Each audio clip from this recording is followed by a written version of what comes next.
Čaute, moje meno je Jakub, som zo Stretch Fit Slovensko a v tomto videu vám ukážem, ako si pomocou našej FlexGun premasírovať svaly bicepsu, tricepsu, predlaktia a dlane.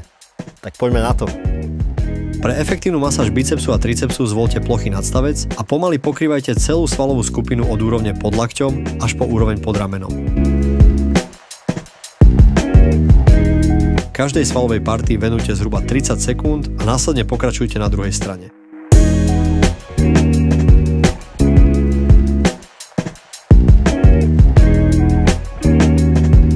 Intenzitu je možné upraviť zmenou manuálneho tlaku alebo rýchlostného levelu úderov na masážnej pištoli. Odporúčame vždy začať na nižších rýchlostných leveloch a postupne zistiť, čo vám najviac vyhovuje.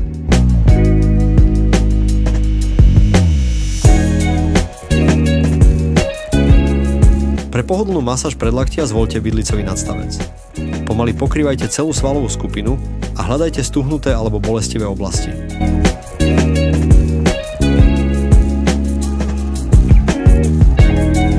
Taktiež je veľmi dôležité, aby ste sa vyhli priamému kontaktu s kostiami v oblasti lakťa a zápestia.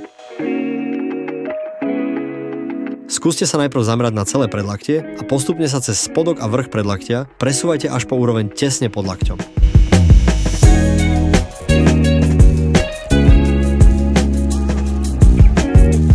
Je dobré si ruku nejakým spôsobom podoprieť, tak aby sa rameno mohlo o niečo viac uvoľniť a vaše svaly boli viac zrelaxované.